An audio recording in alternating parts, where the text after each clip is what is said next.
विद्यार्थी परिषद ओम प्रकाश राजभर के घर पे हमला तो करता है, चढ़ाई करता है।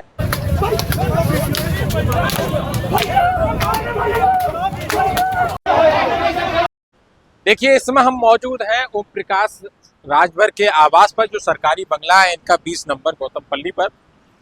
रात जिस तरीके से 9 बजे विद्यार्थी परिषद ने यहाँ पर आकर के एक बड़ा हंगामा किया था और बड़ा एक तरीके से कह सकते हैं पुलिस के साथ जिस तरीके से धक्का मुक्की हुई, और यहाँ तक कि कहा गया जिस तरीके से वीडियो में सामने आया कि पत्थर भी फेंके गए, जूता चप्पल भी फेंके गए।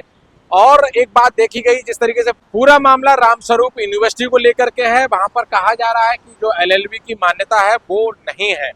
3 सितंबर को एक लेटर जारी होता है और उस लेटर में LLB की जो मान्यता है वो मिल जाती है।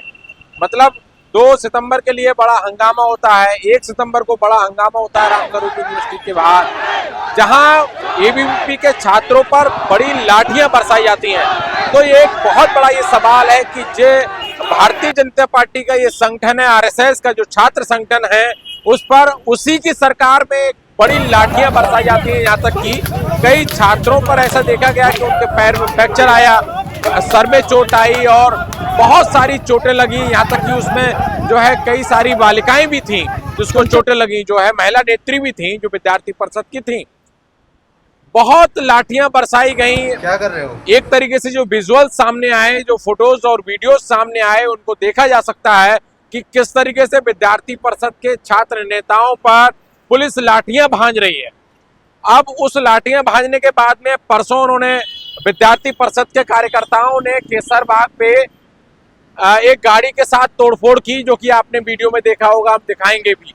और कल भी उन्होंने एक बड़ा आंदोलन किया, विधानसभा का घेराव भी किया कि जो भी इसमें अधिकारी संलिप्त हैं उन पे उचित कार्रवाई की जाए। हालांकि योगी आदित्यनाथ ने इस मामले को संज्ञान में लेते हुए तत्काल उन अधिकारियों पर जो वहां पर लाठियां भांज रहे थे, CO रहे हों या फिर जो SHO रहे हों, उन पर तत्काल कार्रवाई करते हुए उनको निलंबित कर दिया गया।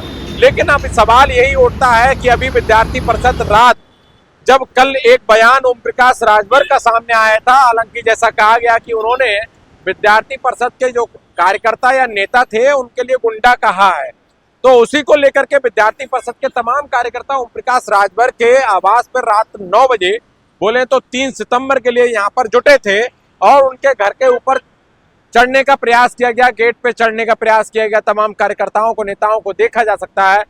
अब एक बात यहाँ पर ये समझ में आती है, कल पुलिस भी उनकी रिक्वेस्ट कर रही थी और भाई भाई कर रही थी।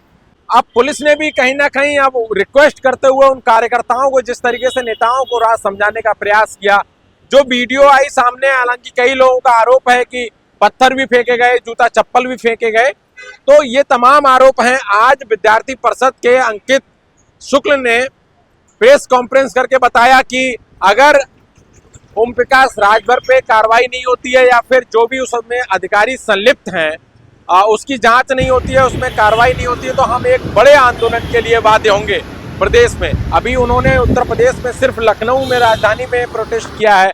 हालांकि कल एक बात और देखी जा सकती है कि समाजवादी पार्टी का यूथ विंग जो है, छात्र सभा जो है, समाजवादी छात्र सभा, उन्होंने विद्यार्थी परिषद के समर्थन में एक बड़ा प्रोटेस्ट किया। उनका कहना था कि छात्रों पर जिस तरीके से कार्रवाई की जा रही है या फिर लाठियां भांजी जा रही हैं, विपक्ष के जो नेता हैं अखिलेश यादव, उन्होंने भी जो है कई ट्वीट पे ट्वीट किए और तंज कसते हुए योगी सरकार पे कहा कि हिंदुत्व बनाम छात्रों की लड़ाई है। अब ये देखा जा सकता है, क्योंकि जो IAS संजय प्रसाद का जिस तरीके से नाम आ रहा है, संजय प्रसाद योगी आदित्यनाथ के बेहद करीबी माने जाते हैं, तो ये देखा जा सकता है कि संजय प्रसाद इसमें बीच में क्यों आ रहे हैं, क्योंकि विद्यार्थी परिषद के कार्यकर्ताओं के हाथों में संजय प्रसाद की मुर्दाबाद के नारे, आप जो है तख्तियां उनके हाथों में देख सकते हैं। संजय प्रसाद के मुर्दाबाद के लगातार वो नारे लगा रहे हैं।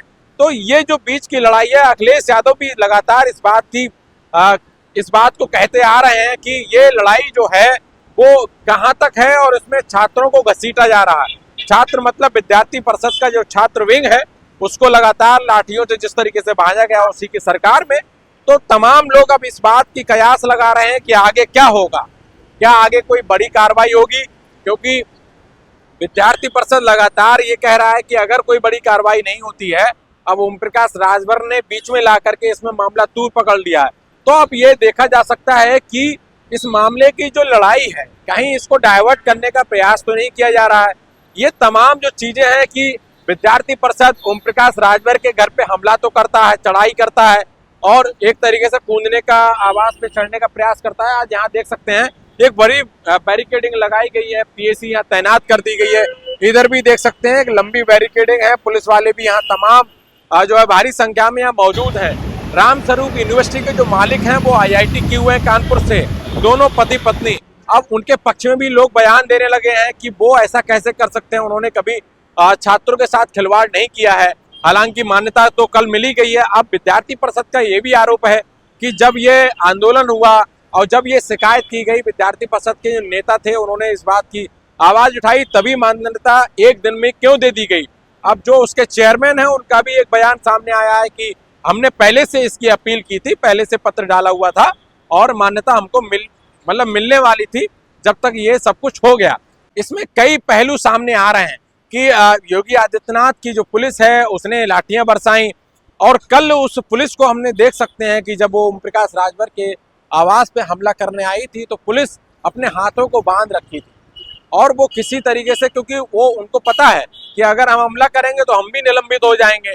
तो अभी देखना, अब यहाँ पे पीएसी लगा दी गई है, पीएसी लगा दी गई है और एक तरीके से अब कह सकते हैं कि IAS जो संजय प्रसाद है उनका भी बड़ा नाम आया है। तो ये सब चीजें हैं, ये तमाम पहलू हैं। तो आज यहाँ पे हम खड़े हुए हैं ओम प्रकाश राजभर के आवास पर। अब देखना होगा आगे की क्या रणनीति है, आगे की हम रिपोर्ट आपको बताएंगे। और ये पूरी रिपोर्ट कैसी लगी कमेंट बॉक्स में अपनी प्रतिक्रिया अवश्य दें। देखते रहिएगा बोलो साथी। बहुत शुक्रिया।